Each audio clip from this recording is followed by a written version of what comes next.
That the curriculum at the Abbey combines two types of education, two types of traditional education in the West. On the one hand, you have the departments and the majors, which represent a kind of preparation for a career or for a profession. And that type of education, and that is embodied in our majors and our departments. But the Abbey also offers another kind of education, which has an even more, an even longer history in the West in some respects, and goes back to the Greeks.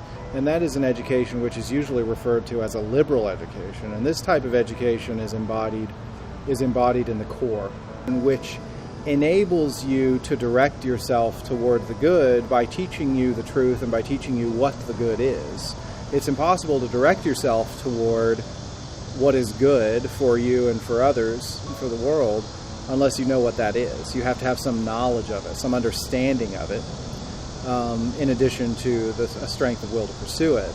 In some way, the only reason to pursue a liberal education, even though it doesn't have a professional or utilitarian purpose, is because in some ways it makes your life better, it enriches it, it enhances it in some way.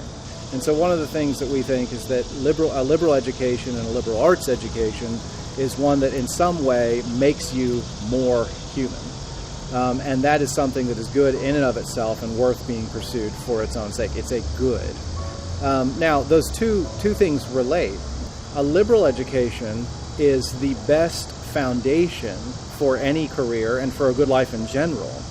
What we think is that the core represents the collective judgment of the faculty of what an educated person ought to know, right? And the skills that an educated person ought to possess.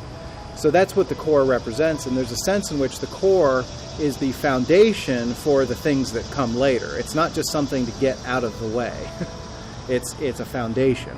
So that's the way that the two parts of the academic program or the curriculum at the Abbey relate.